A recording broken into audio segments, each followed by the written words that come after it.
Bismillahirrahmanirrahim. Assalamualaikum warahmatullahi wabarakatuh. Waalaikumsalam warahmatullahi wabarakatuh. Alhamdulillahi rabbil alamin. Wa ala kulli halin wa fi kulli halin. Allahumma salli wa sallim ala sayyidina Muhammadin wa ala alihi wa sahbihi wa barik wa sallim ajma'in, amma ba'du. Yang saya hormati Mukarram wal Mukhtaram, para guru-guru kita, para orang tua kita, para ustadz, para ustazah, para habaib, para syarifah, yang tidak bisa Al-Fakir sebutkan namanya satu persatu, mata'anallahi fi umri tula hayati, amin. Kemudian yang saya hormati moderator yang bertugas, alhamdulillah, berikut founder group, dan seluruh anggota yang hadir, yang selalu dirahmati oleh Allah Subhanahu wa Ta'ala. Semoga kita semua yang hadir di sini sampai nanti selesainya kajian, apa-apa yang menjadi hajat kita fid dunya wal akhirah bisa dikabul oleh Allah Subhanahu wa Ta'ala. Amin ya rabbal alamin. Alhamdulillah, pembahasan malam hari ini cukup sangat-sangat familiar, yakni tentang berbicaralah yang baik atau enggak diam.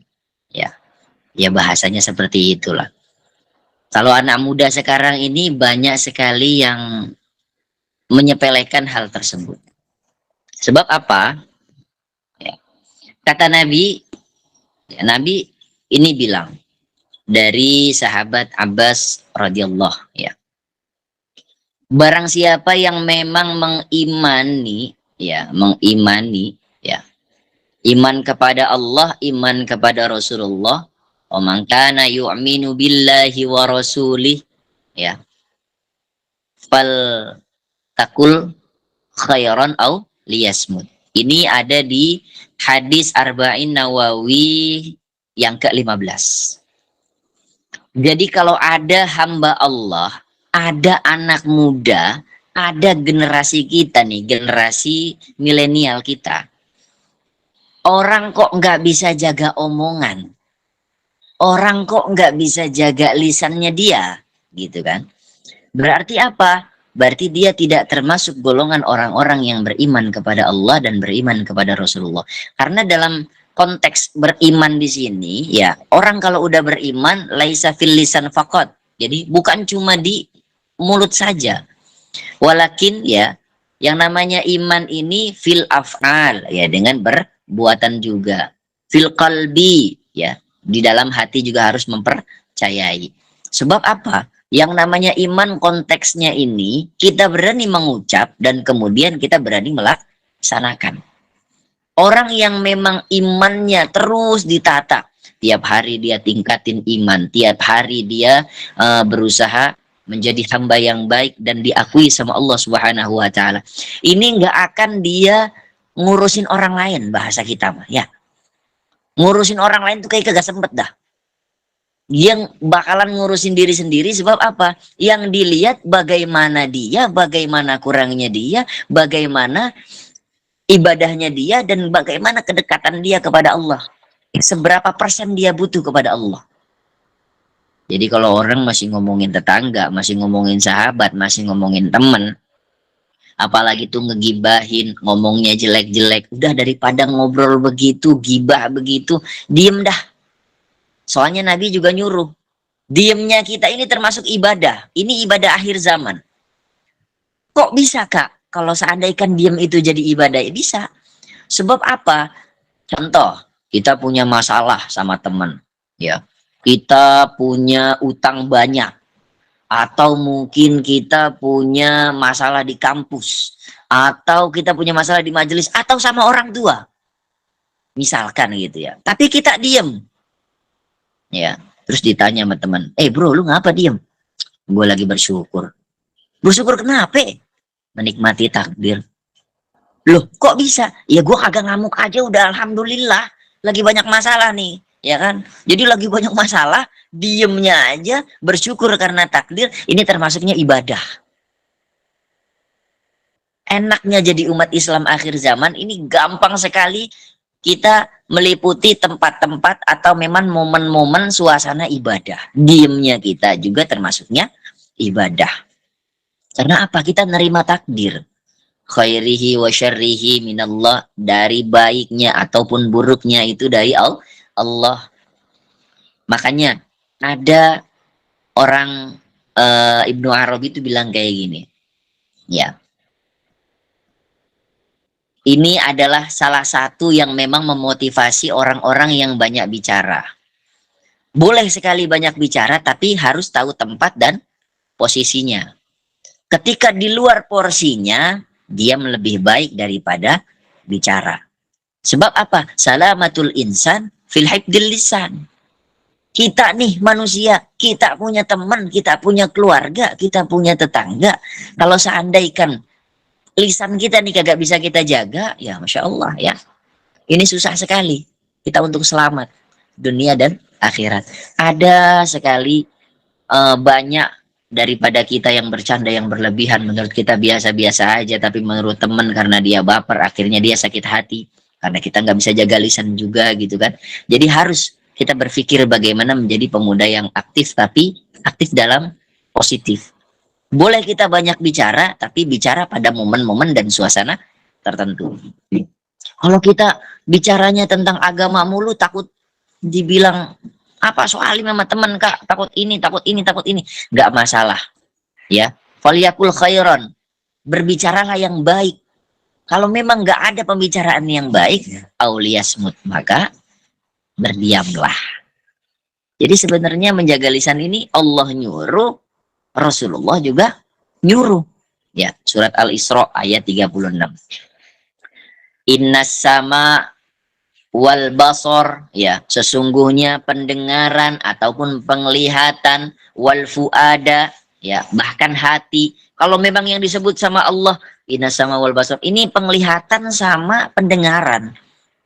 Ya, bukan berarti lisan ini nggak ikut, pasti ikut. Ini kan cuma sekedar gambaran, ya kan? Semuanya ditanggung jawabkan apa yang udah dilakukan di dunia. Contoh, ini mulut pernah ngomongin orang, atau ini mulut pernah jadi kebijakan kebaikan, baik dalam satu suasana majelis atau memang dalam satu suasana nasehatin teman. Ini perihal seperti ini bisa jadi saksi kita juga. Itu nanti mulut kita dihisap, mata kita dihisap, bahkan telinga kita, hati kita pun bisa dihisap. Apa sih yang kita punya di dunia ini? Nggak ada. Bahkan ujung rambutnya kita ini masih milik Allah. Makanya kalau Allah udah nyuruh, Rasulullah udah negesin, ayo, waliyakul khairan liyasmut. Maka berbicaralah yang baik, atau kalau memang nggak ada pembicaraan yang baik, diam. Ini lebih aman ketimbang kita ngomong, tapi ngomongnya nggak guna, nggak manfaat. Akhirnya bercanda berlebihan, terus nyakitin teman. Akhirnya alhasil silaturahmi kita putus. Belum dikasih 100. Nah, bingung jadinya kan? Gara-gara kagak dikasih 100, silaturahminya putus. Udah gitu ngomongnya kagak halus lagi. Ya, kalau ngomong kagak halus itu silaturahmi juga bisa putus. Daripada silaturahminya putus gara-gara ngomong kagak halus, lebih baik istighfar 100. Betul. Istighfar 100. Ada riwayatnya istighfar 100. Sebab gini, kalau seandainya kita ya mengutamakan apa yang kita inginkan, bukan apa yang kita butuhkan, ya, ini berbahaya juga. Karena takaran manusia ini Gusti Allah udah naker, apa yang kita butuhkan akan diberi, tapi yang apa yang kita inginkan belum tentu diberi. Kita kejar bagaimanapun belum tentu porsinya seperti orang lain yang kita inginkan. Termasuk kita berucap, ya, porsinya nih harus pas. Bagaimana berucap yang baik dengan guru, kalam yang baik dengan guru, nada yang baik dengan guru seperti apa. Kemudian kita berkalam yang baik dengan teman, berbicara yang baik dengan teman, bagaimana supaya mereka nggak sakit hati. Kemudian berbicara yang baik lagi kepada orang tua kita, punya adabnya, punya caranya, supaya apa? Tidak membuat mereka sakit hati. Ingat lagi, salamatul insan fil hifdil lisan. Selamatnya manusia ini karena lisannya. Ada yang lebih tajam daripada pedang. Apa yang lebih tajam? Lidah. Kalau pedang melukai tubuh, ibaratnya masih banyak harapan sembuh. Tapi kalau lidah melukai hati, kemana obat hendak dicari? Insya Allah. Jadi ini satu rangkuman dari Al-Fakir. Al-Fakir juga mengajak kepada kalian semua, termasuk diri Al-Fakir sendiri, ayo sama-sama kita bebenah diri. Mulai dari mana? Mulai dari akhlak yang kita tata. Termasuk akhlak berbicara. Karena Kanjeng Nabi ya 13 tahun ada di Mekah, ini cuma memperbaiki akhlaknya. Termasuk akhlak dalam berbicara. Kanjeng Nabi ada satu riwayat. Nih, satu riwayat. Jadi Kanjeng Nabi ini didatengin sama kafir Quraisy yang mau membunuh Kanjeng Nabi. Nih, Nabi lagi duduk di meja di meja makan. Ada bangkunya kan. Datang nih kafir Quraisy. Tapi datangnya sopan. Kanjeng Nabi bukain itu pintu karena mau ngehormatin tamu, padahal dia mau ngebunuh Kanjeng Nabi. Itu orang yang kafir Quraisy mau ngebunuh Nabi disuruh duduk di kursi, Nabi duduk di bawah. Kemudian Nabi berkata halus. Dari situ yang tadinya niat ngebunuh Kanjeng Nabi kagak jadi. Karena apa? Akhlaknya Kanjeng Nabi bagus. Dari akhlaknya menerima tamu, akhlak bicaranya juga bagus, sehingga malah apa bala musibah yang tadinya akan menerkam Kanjeng Nabi ini sama Allah Subhanahu wa taala, itu orang kafir Quraisy melihat Nabi derajatnya Masya Allah ya, patut dijadikan contoh pada umat-umat yang baik. Dan pada riwayat tersebut juga ya ada beberapa kisah menyebutkan bahwasanya ini orang tersebut masuk Islam gara-gara akhlaknya Nabi. Insya Allah. Ini perihal kayak gini perlu kita tuturi yang baik dalam kehidupan kita. Kita contohkan Kanjeng Nabi menjadi satu patokan yang luar biasa. Sebab kalau kita contohnya kepada orang kaya, kalau orang kayanya bangkrut jadi miskin, kita nggak bisa nyontohin lagi. Senderannya kagak kuat. Kita contohnya sama pejabat, kadang-kadang pejabatnya kagak bener. Kita contohnya sama orang-orang yang memang ngikutin zaman, yang gaulnya, oh dibilang gaulnya luar biasa, kadang-kadang mereka nyeleneh, ya. Contohnya seperti apa? Contohnya yang baik itu seperti apa? Contoh yang baik kepada Kanjeng Nabi. Kanjeng Nabi kan udah nggak ada, berarti kepada sahabat. Sahabat juga udah nggak ada, berarti kepada tabiin, tabiin. Tabiin, tabiin kagak ada, ya udah berarti kepada ulama-ulama yang memang merujuk keilmuannya kepada Kanjeng Nabi Muhammad Sallallahu Alaihi Wasallam. Masya Allah, tabarakallah. Mungkin ini saja yang dapat Al-Fakir sampaikan. Adapun kata-kata yang benar itu datang dari Allah Subhanahu wa taala, dan kata-kata yang salah Al-Fakir sendiri yang mengucapkan. Wabillahi taufiq wal hidayah wa ridha wal inayah. Assalamualaikum warahmatullahi wabarakatuh. Waalaikumsalam warahmatullahi wabarakatuh. Masya Allah, syukur Ustadz atas penyampaian dari Antum, atas penjelasan dari Antum. Bisa kita ambil kesimpulan teman-teman bahwa pentingnya kita menjaga lisan kita. Dalam sebuah kata-kata mengatakan al-sumtu hikmatu, diam itu terdapat sebuah hikmah. Dan juga pepatah mengatakan tergelincirnya pedang itu lebih baik daripada tergelincirnya lidah. Betul begitu, Ustaz? Baik. Lanjut ke acara selanjutnya, yakni sesi tanya jawab, yang mana pada hal ini Anda selaku moderator akan memberikan kesempatan untuk 7 pertanyaan yang tercepat, diambil dari 2 pertanyaan dari speaker dan kemudian 5 pertanyaan dari via chat. Baik, tafadhal Akhi Ukti untuk mengangkat tangan 2 orang tercepat, kemudian yang lainnya menyusul untuk di kolom chat. Baik, kepada Ukti Ismatul, silakan tafadhol untuk bertanya.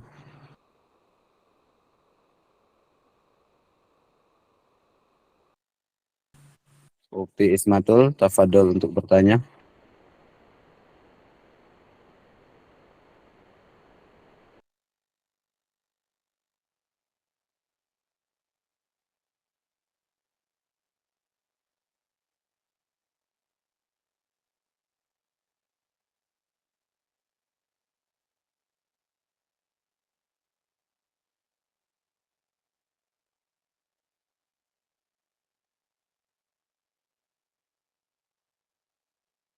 Ukti Ismatul, tafadhol untuk bertanya.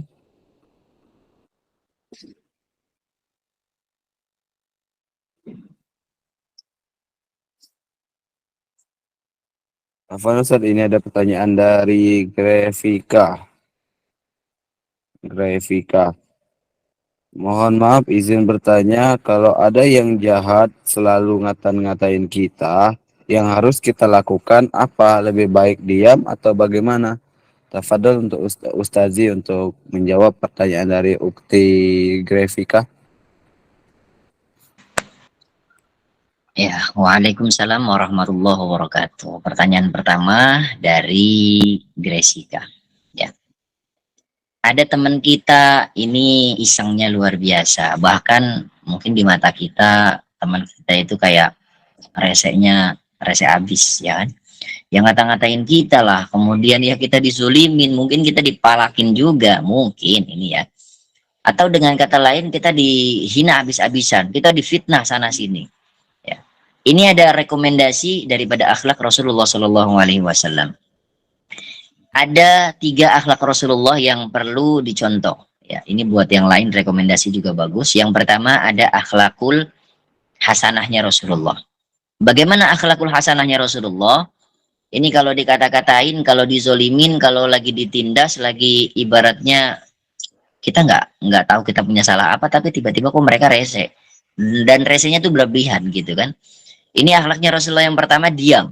Udah diam aja. Usahakan itu hati nggak benci. Ini akhlakul hasanahnya Rasulullah. Tafadhol kalau misalkan mau dicontoh. Ya. Yang kedua, ada akhlakul karimahnya Rasulullah. Nah, kalau seandainya dia dibenci, kalau seandainya dia diusili, andaikan dia dikata-katain, dia dizolimi, dia difitnah.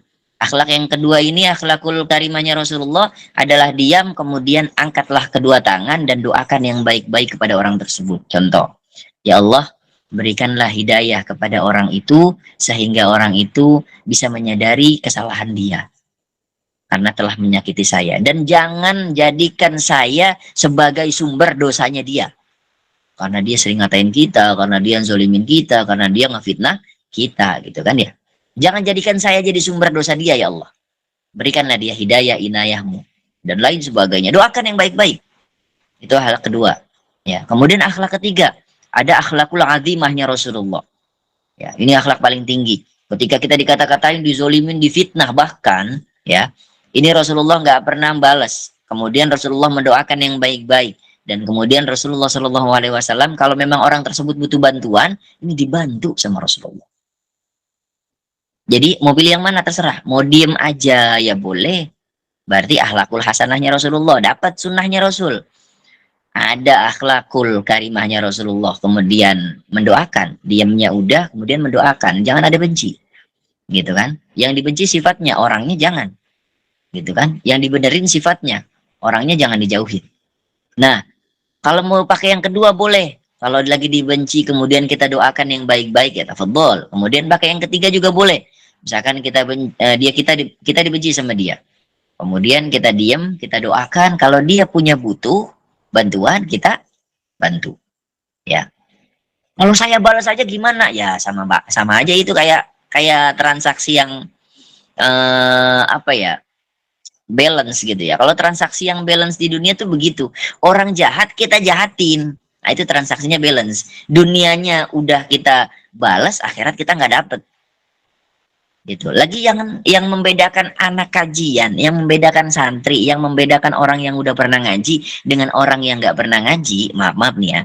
Kalau lagi diapa-apain, dizolimin, nggak boleh marah, kecuali marah karena Allah. Marah karena Allahnya gimana? Palestina. Saudara kita tuh lagi dibombardir, ya kan?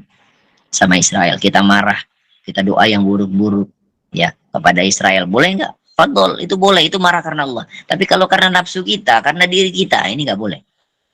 Karena apa? Ya ini Rasulullah sudah menjelaskan. Bahkan yang disebut kuat ya sama Rasulullah itu bukan orang-orang yang oh saya dikatain nih, saya balas nih, habis itu menjotos-jotosan, kemudian saya menang. Itu bukan seperti itu yang dikatakan Rasulullah. Yang dikatakan Rasulullah kuat itu nggak seperti itu. Laisal syadid bisur'ah walakinnal syadid alladzi yamliku nafsahu 'anil ghadab. Ya, yang kuat itu bukan yang jago gulat atau yang bisa membalas ngata-ngatain pakai ngata-ngatain kek, atau kejoliman balas kejoliman kek, gitu kan. Itu bukan seperti itu. Tapi yang alladzi yamliku nafsahu anil ghadab, bisa menahan amarahnya, bisa menahan emosinya, bisa menahan hawa nafsunya. Itu yang paling kuat. Wallahu a'lam.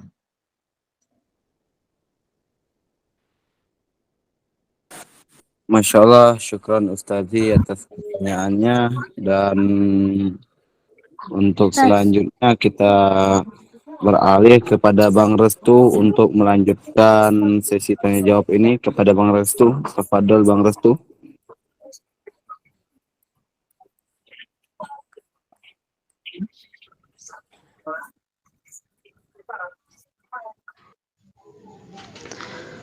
Baiklah, pertanyaan yang kedua dari Juwita Sulis.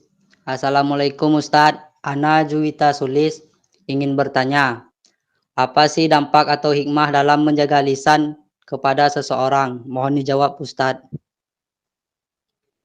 Ya.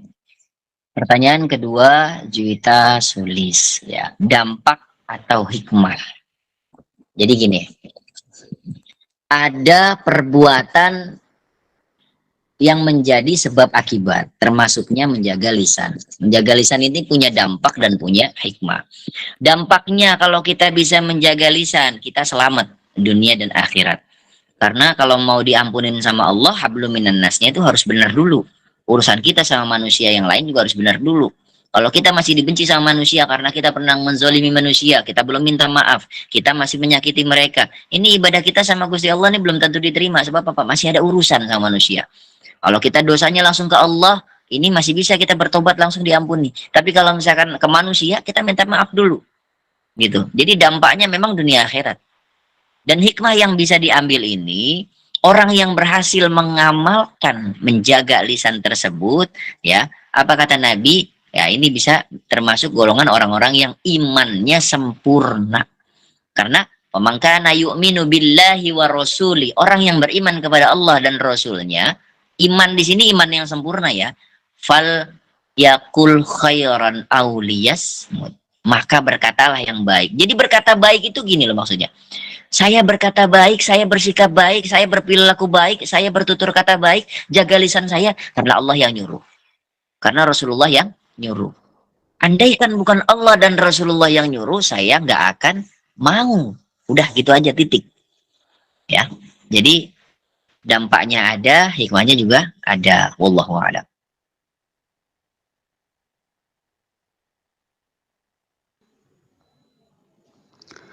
Baiklah, pertanyaan selanjutnya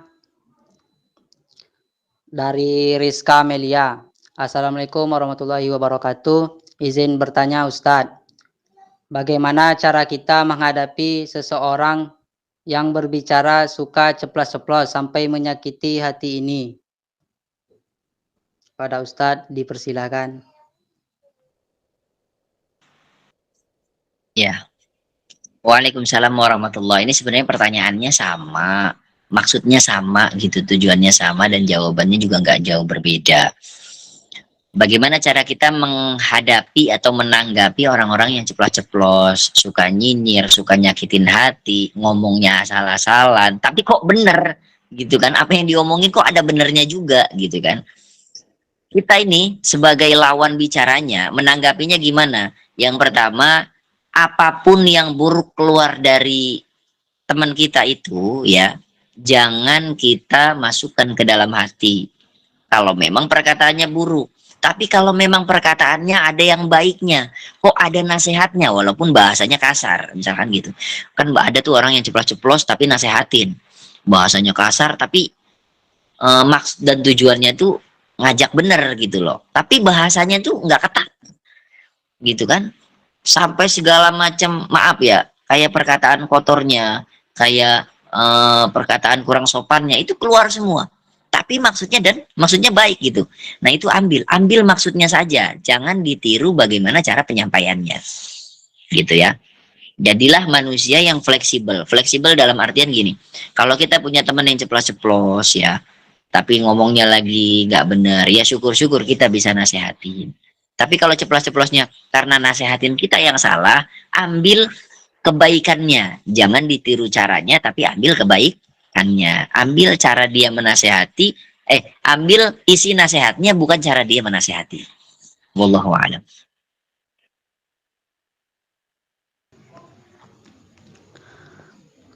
Baiklah, pertanyaan selanjutnya.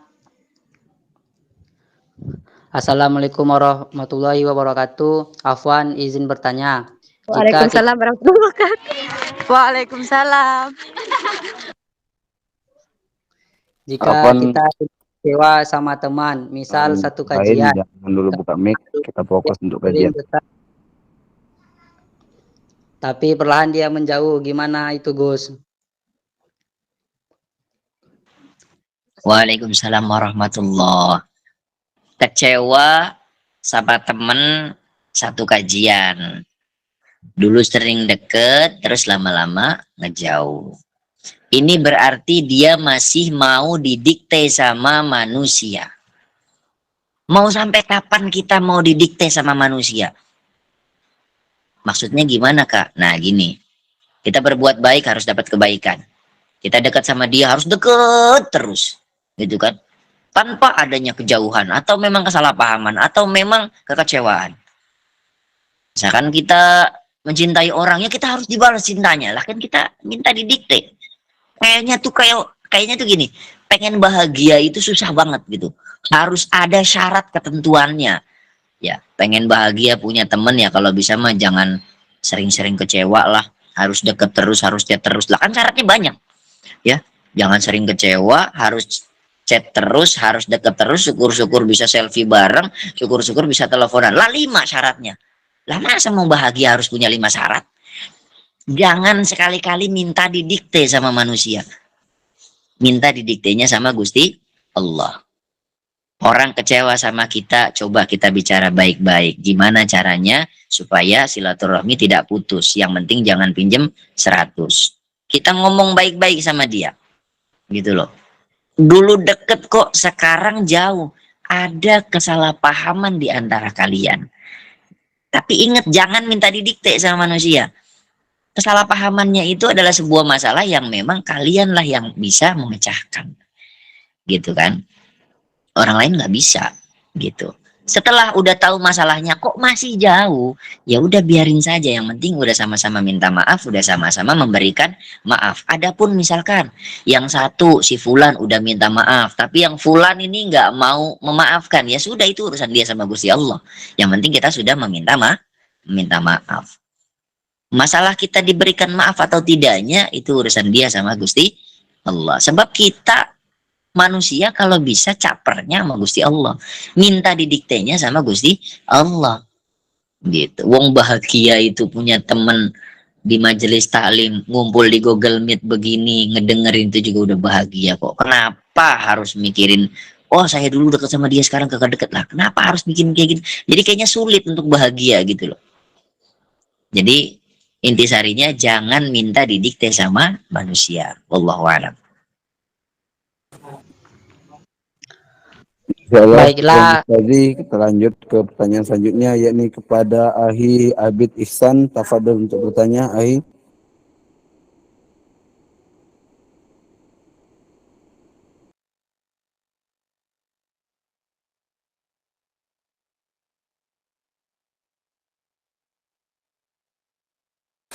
Ahi Abid Ihsan, tafadhol untuk bertanya.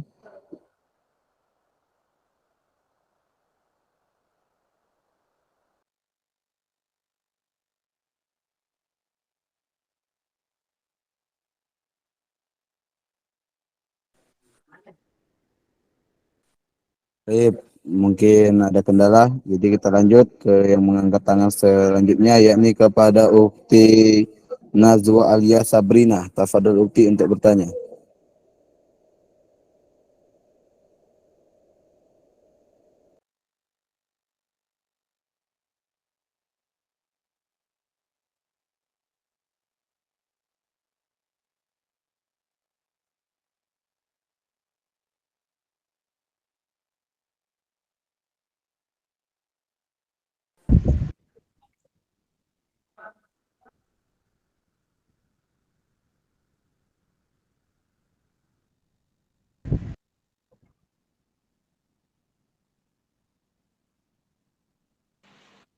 digantikan dengan yang lain yang angkat tangan. Fadol, buka mic-nya.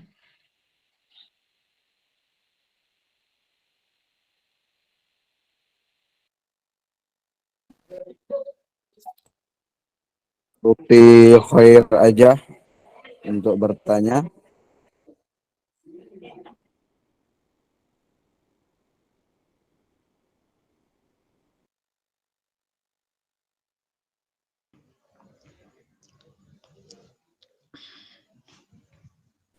Baik, mungkin Ukti khair aja lagi ada kendala. Untuk selanjutnya kepada Ukti Nailah Wafiqoh untuk bertanya, dan setelah ini kepada Ahi Afrizal Riansyah. Untuk Ukti Nailah Wafiqoh, silakan untuk bertanya.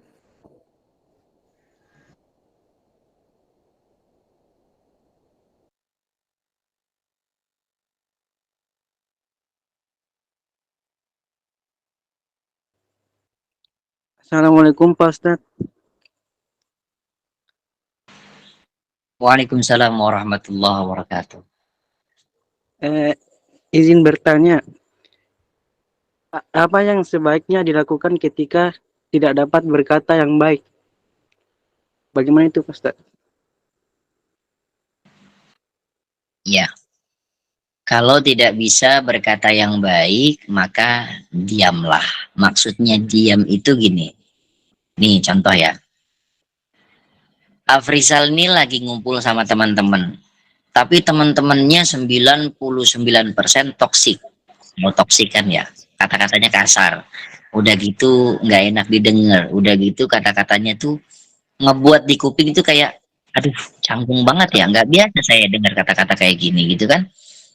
Yang Afrizal lakukan ini gimana pas lagi ngumpul sama teman-teman? Udah diem aja. Diem aja, itu diem paling aman. Misalkan lagi pada main kata-kataan. Ya, main kata-kataan atau main singgung-singgungan dengan kata-kata kasar. Atau memang lagi ngomongin orang, udah mending diem aja. Ya, syukur-syukur pamit. Aduh, sebentar ya mau ke toilet. Atau, sebentar ya saya ada jam ditunggu orang atau apa gitu kan, dengan alasan-alasan yang baik. Itu lebih baik karena kita menghindari perkara-perkara yang memang menjadi dosa lisan. Karena lisan ini kan satu wadah yang memang bisa menimbulkan dosa yang luar biasa. Bahkan gara-gara lisan, ya maaf nih ya, gara-gara lisan, kita nggak bisa jaga lisan. Banyak orang yang sakit hati karena kita. Ibadah kita bisa tertahan. Kecuali kita mendapatkan maaf atau kita meminta maaf dulu kepada orang-orang yang pernah kita sakiti. Setelah itu, baru Allah akan menerima segala macam perkara-perkara taubat kita. Wallahu a'lam. Terima kasih Pak Ustadz. Tadi atas pertanyaannya. Tafadhol kepada Bang Restu untuk melanjutkan. Baiklah, pertanyaan selanjutnya kepada Normiyanti. Dipersilahkan.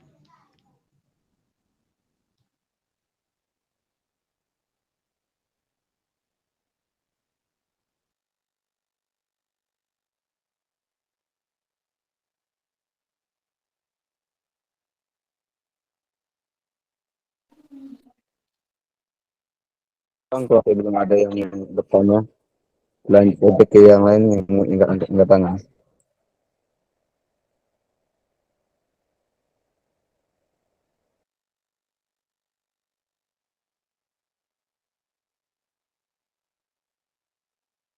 Bang Restu, dilanjutkan Bang Restu.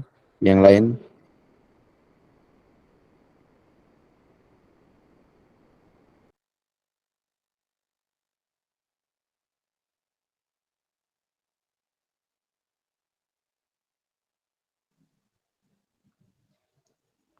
Baiklah, pertanyaan selanjutnya kepada Siti Fadila. Dipersilahkan.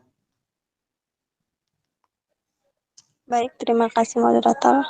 Assalamualaikum Ustadz. Waalaikumsalam warahmatullahi wabarakatuh. Izin bertanya Ustadz, apakah dosa lisan itu masih bisa diampuni?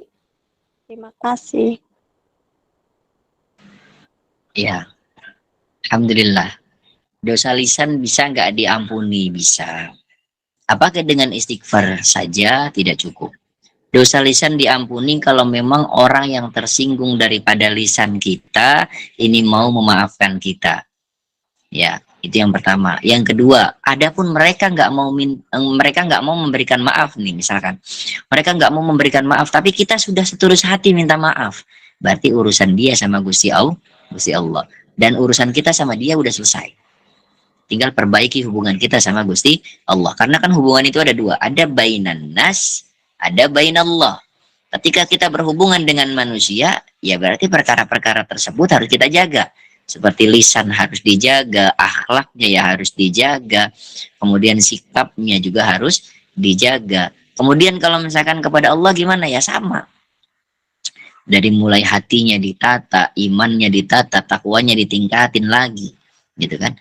Jadi kalau perkara yang berhubungan dengan hablum minan nas, ya, bainan nas, di antara manusia dengan manusia, contoh lisan. Lisan itu kan manusia dengan manusia, gitu kan. Kita harus buru-buru minta maaf, sehingga bisa mendapatkan maaf dari orang tersebut.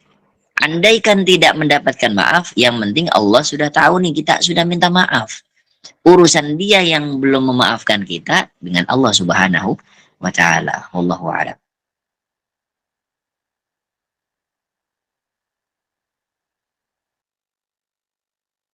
Terima kasih Ustadz atas jawabannya. Baik, mengambil alih dari Bang Restu. Syukran kasiran untuk jawabannya Ustazi. Lanjut ke pertanyaan terakhir, yakni kepada Ukti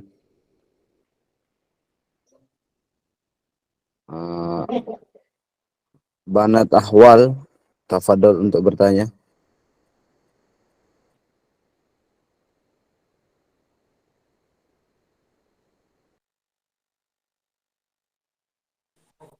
Ukti Banat Ahwal, tafadhol untuk bertanya.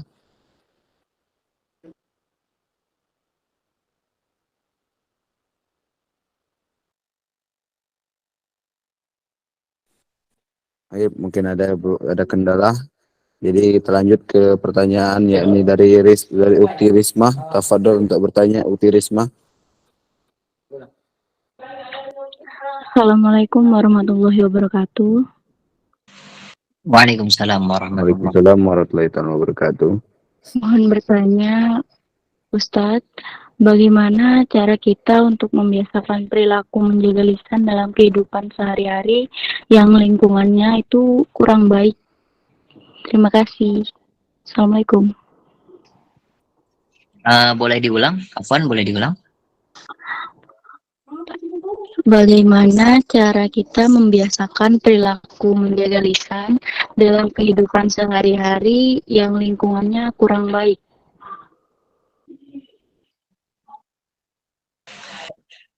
Ya, ini pertanyaan yang sering Anda dengar, ya. Orang kalau udah hijrah itu kan fahijratuhu ilallahi wa rasul. Hijrahnya karena Allah dan Rasulnya. Termasuk bagaimana kita menjaga lisan, menjaga akhlak kita. Sebab apa? Kalau memang kita berubahnya karena Allah dan Rasul, insya Allah Allah akan memberikan hal-hal yang baik. Contoh, ini lingkungan kagak bener nih. Kita mau berubah, tapi ini lingkungan kagak bener, susah banget. Ya berarti jalan hijrahnya gimana? Satu, kita hindari lingkungan yang tidak baik. Dua, ganti teman. Temannya ganti. Kalau memang teman-teman kita di rumah pada toksik, ya ngomongnya pada kagak benar dah, kita ganti ya dengan teman-teman yang soleh. Siapa teman-teman yang soleh? Yang ngajak kepada kebaikan. Tapi adanya cuma di online doang, ya udah pertahanin tuh teman onlinenya, gitu kan. Sering-sering nimbrung di online lebih baik daripada kita kumpul-kumpul misalkan nggak bener, nggak jelas, apalagi cuma nyanyain waktu, apalagi sampai lupa waktu. Apalagi udah lupa waktu, lupa sholat juga. Nah itu bahaya. Ganti temennya, ganti lingkungannya. Kalau nggak bisa ganti temen, nggak bisa ganti lingkungan, jadilah orang yang berbeda. Ya, istilahnya tuh jadi ikan hidup, jangan ikan mati. Kalau ikan hidup mah ditaruh di air asin ya tetap tawar rasanya karena masih hidup. Ya, ditaruh di lumpur ya masih tawar rasanya, nggak bau lumpur karena masih hidup. Gitu kan. ditaruh di ibaratnya air gula, ya masih hidup. Karena ikannya hidup rasanya tawar. Tapi kalau ikan mati, taruh di air asin ya jadi asin. Cemplung ke lumpur ya jadi bau. Ya, taruh di air gula ya manis dia. Ya kan? Jadi bagaimana kita? Ya, kalau filter kita kuat, kalau tekad kita kuat dalam hijrah, nggak apa-apalah lingkungan kayak gini, teman-teman kayak gini, saya bisa jadi yang beda. Dengan cara apa? Saya mau jadi yang beda buat jadi contoh biar mereka pada ikut. Wah, mantap yang kayak gitu. Berarti kuat itu hijrahnya. Bismillah itu pasti. Hijrah dan dakwah. Dakwahnya secara apa? Secara af'al. Secara perbuatan. Nanti habis perbuatan baru lisan. Setiap kita berbuat baik pasti kan teman nanya, lu ngapain sih? Kayaknya lu baik banget, lu sikapnya jadi adem kayak gini. Misalkan gitu kan. Nah ini yang seperti ini kita bisa jelaskan nanti pakai lisan. Kita nasihatin teman, oh iya sikap kayak gini karena sikap yang dianjurkan oleh Islam. Kanjeng Nabi nyuruh, Gusti Allah nyuruh ya. Walaupun saya bergaul dengan kalian, insya Allah saya akan terus mengajak kepada kebaikan. Ya, adapun saya tidak ngomong duluan, saya pengen jadi contoh dulu. Karena memberikan contoh ini gampang, menjadi contoh itu susah. Kita dulu nih jadi contoh. Ya, jadi pemuda yang baik, berkompeten, ya, berakhlakul karimah, berilmu amaliyah. Wah, masya Allah. Ya, habis itu baru kita bisa terjun. Walaupun memang lingkungannya itu nggak baik, tapi kalau misalkan kita masih kurang dengan dasar-dasar ibaratnya pengetahuan kayak akhlak yang baik, gimana cara merombaknya, kemudian menghadapi lingkungannya seperti itu bagaimana, ya sudah berarti harus ganti aja dulu lingkungannya, ganti lingkungan, ganti teman, perbanyak dulu ilmu agama, dalemin dulu tuh ilmu agama. Kalau memang sudah pas, sudah siap, baru terjun lagi ke teman-teman yang itu. Tapi niatnya bukan ikutan mereka, ya, tapi niatnya untuk mengajak mereka. Wallahu a'lam. Syukran. Masya Allah, syukran kathiran Ustazi ala an ajabikum. Tanpa kita sadari kita sudah menyelesaikan yakni pemaparan materi dalam acara selanjutnya, yakni doa yang mana pada hal ini, pada rangkaian ini yang akan langsung diholifai oleh Al-Mukarram Ustazina Al-Fadil Ustaz Latif Al-Mashkur. Tafadhol alaihi mashkura untuk mengholifai doa ini. Alhamdulillahirrabbilalamin. Acara demi acara telah kita lalui. Insyaallah yang masih hadir, yang masih aktif di sini mendapatkan ilmu yang bermanfaat, hidupnya dibarokahkan oleh Allah Subhanahu wa taala, hijrahnya diistiqomahkan, rezekinya dilancarkan. Yang belum punya jodoh mendapatkan jodoh yang soleh ataupun yang solehah di mata Allah, bukan di mata kita. Karena kalau di mata kita kan kadang-kadang kan ya rada melesetnya jauh gitu kan. Tapi kan kalau sudah di mata Allah sudah baik, insya Allah baik ya. Insya Allah nih yang hadir di sini dapat doanya, dapat barokahnya dari apa-apa yang telah kita pelajari hari ini dan apa-apa yang kita munajatkan hajat-hajat kita di hadapan Allah Subhanahu wa taala. Biridha'illahi wa li syafaati Rasulillah biniyatil qabul wa niyati hifdzil zahir wal batin wa nafsi wal auladi wal mali wad dini wad dunya wal akhirah. Al-Fatihah. A'udzu billahi minasyaitonir rajim. Bismillahirrahmanirrahim. Alhamdulillahi rabbil alamin arrahmanir rahim maliki yaumiddin. Iyyaka na'budu wa iyyaka nasta'in. Ihdinas siratal mustaqim. صراط الذين أنعمت عليهم غير المغضوب عليهم ولا الضالين آمين. Astaghfirullahaladzim, astaghfirullahaladzim, astaghfirullahaladzim. Allahumma salli ala sayyidina Muhammad wa ala alihi wa sahbihi wa barik wa sallim ajma'in. Alhamdulillahi rabbil alamin. Allahumma iftah lana abwaba ilmika kama fatahtaha ala anbiyaika wal awliyaika al mutaqaddimin. Fansur alaina hikmataka ya arhamar rahimin. Ya Hanan, ya Manan, ya Fattah, ya Razak, ya Ghani, ya Mughni. Aghnini bihalalika an haramika wa bita'atika an ma'siyatika wa bifadlika amman siwak. Ya arhamar rahimin. Wa sallallahu ala sayyidina Muhammad walhamdulillahi rabbil alamin. Qabul.